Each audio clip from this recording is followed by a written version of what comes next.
ನಮಸ್ಕಾರ ವೀಕ್ಷಕರೇ, ಇವತ್ತು ನಾನು ಅರಿಶಿಣದ ಜ್ಯೂಸ್ ಹೇಗೆ ಮಾಡೋದು ಅಂತ ನಾನು ತೋರಿಸ್ತಾ ಇದ್ದೀನಿ. ನಿಮಗೆ ಹಸಿ ಅರಿಶಿಣ ತೊಗೋಬೇಕು.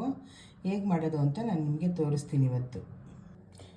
ಇವಾಗ ಕ್ಲೀನಾಗಿ ಮಾಡಿ ಇಟ್ಕೊಂಡಿದ್ದೀನಿ ನೋಡಿ. ಸಿಪ್ಪೆ ಎಲ್ಲ ತೆಗೆದು ಕಟ್ ಮಾಡಿ ಇಟ್ಕೊಂಡಿದ್ದೀನಿ. ಈಗ ಮಿಕ್ಸಿಗೆ ಹಾಕ್ತಾಯಿದ್ದೀನಿ ಇದನ್ನು. ಇದು ಆರೋಗ್ಯಕ್ಕೆ ತುಂಬ ಒಳ್ಳೆಯದು. 6 ತಿಂಗಳಿಗೆ ಒಂದು ಸಲ ಪ್ರತಿಯೊಬ್ಬರು ಕುಡೀರಿ. ಏನೇ ಬ್ಯಾಕ್ಟೀರಿಯಾ ಕ್ರಿಮಿನಾಶಕ ಇದ್ರೂ ಎಲ್ಲ ಕ್ಲೀನ್ ಆಗುತ್ತೆ. ಇವಾಗ ನೀರು ಹಾಕಿ ಗ್ರೈಂಡ್ ಮಾಡ್ಕೊಂಡಿದ್ದೀನಿ ನೋಡಿ, ಎಷ್ಟು ಚೆನ್ನಾಗಿದೆ ಕಲರು. ಇವಾಗ ಸೋಸ್ಕೊಳ್ತೀನಿ.